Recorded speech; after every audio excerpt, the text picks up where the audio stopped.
Hi, my name is Manfred Schoch, and today we want to talk about performance measurement for new digital work.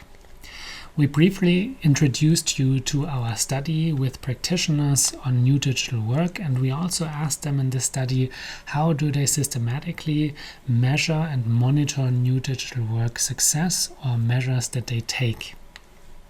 And one thing that many practitioners agree on is that you cannot manage what you can't measure, because you don't know where you stand, so you don't know what actions you need to take in order to get where you want to be. And obviously, you cannot know whether your actions have been successful. So we asked them this question, well, how do you measure new digital work success? And these are the results. Many companies, 28%, use employee well-being or satisfaction, so probably normal employee questionnaires or surveys that are nowadays also offered by many IT companies such as Workday that provide suits to analyze employee satisfaction. So that is something that is often done. Then there's also project process of the individual new digital work initiatives. Right, so how do they progress? Do they progress well? Only 19% measure that systematically. That seems to be a rather low number. Employee fluctuation and feedback might be similar to the well-being and satisfaction thing. And there's also customer satisfaction. So apparently there's some overlap here with new digital work strategies, maybe some spillover effects that companies intend to have. What isn't measured very much are usage indicators. So are digital tools used, and to what extent? IT infrastructure indicators, how well do our systems perform? Also something that's not taken into account too much, maybe not that interesting, maybe it's a commodity that needs to work. Financial performance indicator similarly, and productivity is not very often measured. That has some reasons that we will touch on in a little bit. The second most prominent answer in our study was, I don't know what we measure, or it is not measured.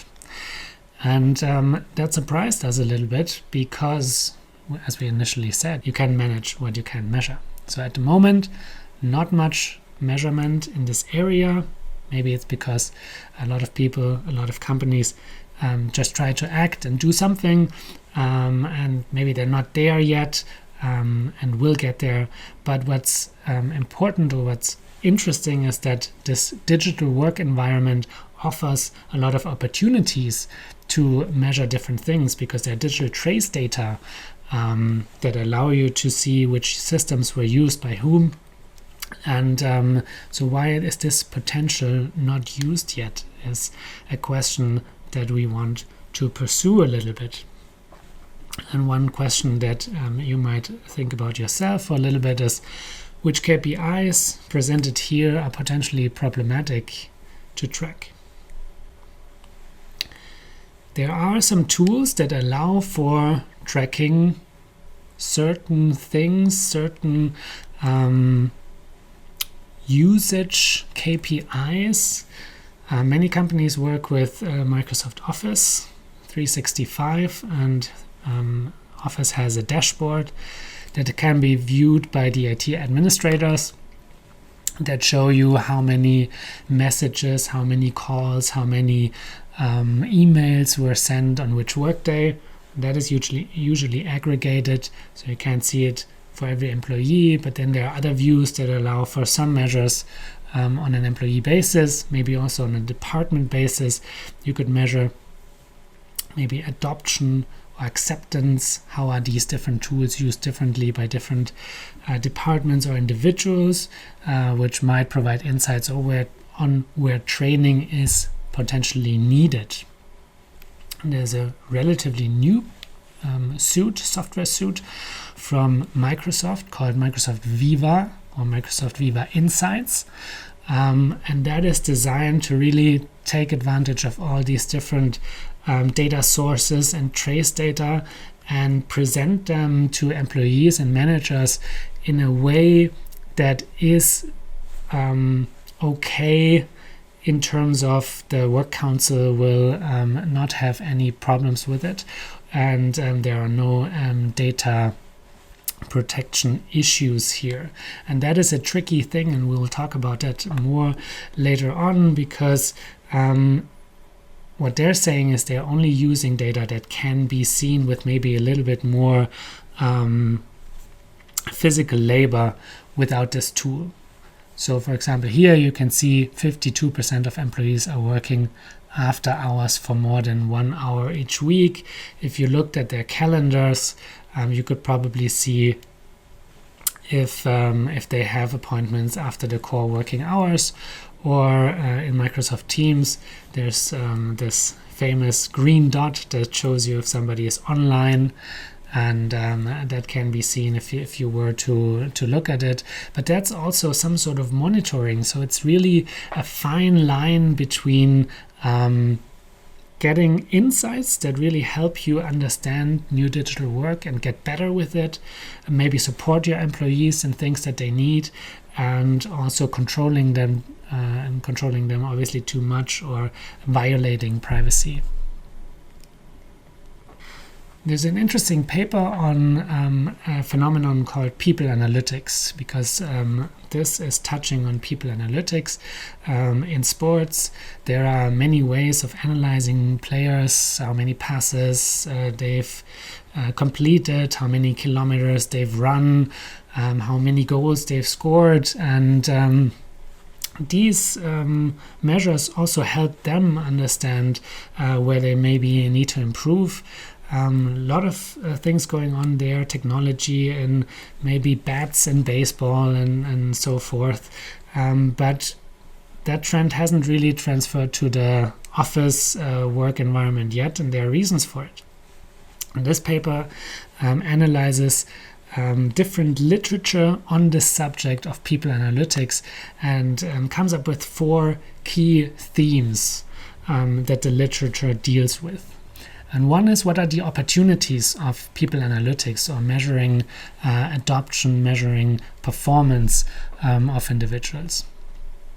And they say, well, there are key aspects such as there's a diverse area of application, recruitment, development, retention. You can really use this data well. You can improve performance and efficiency, obviously, of individuals. We saw it with the example of the sports people. And you can potentially improve the work experience and job satisfaction. So this is something that individuals could benefit from.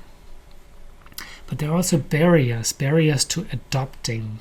So basically, why isn't this used more? And one of the reasons is a lack of analytical skills. So maybe the companies don't really know how to use it.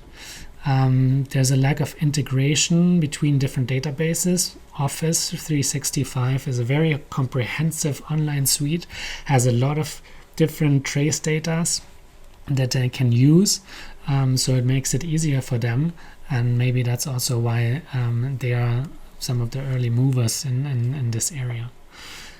Lack of collaboration with other functions and technical barriers, again, that touches on a similar aspect. And then there are 2 other areas. One is idiosyncrasies, ethical and moral implications. Obviously, as I said, tracking employees is a difficult subject. Should we do it? Is it only positive, as was pointed out in the opportunities, or does it allow for control or invasive practices that we don't really want to be present in the workspace? Also consider human complexity.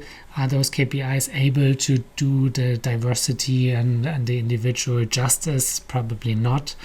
And it may have far-reaching consequences. Such people analytics. You could even think about maybe some people might get fired because they don't perform well enough. Obviously in Germany that's something that we say, well, that's unrealistic, but maybe other countries have different rules and regulations in place. And lastly, obviously the risks. Privacy and data protection concerns, we've talked about it. Surveillance and constant tracking are problems. And the last thing is algorithmic biases. Maybe there are certain biases in the machine learning models that are behind it that systematically discriminate against certain types of work behavior, certain type of job profile, certain type of people, and it might have negative consequences for them or the organization.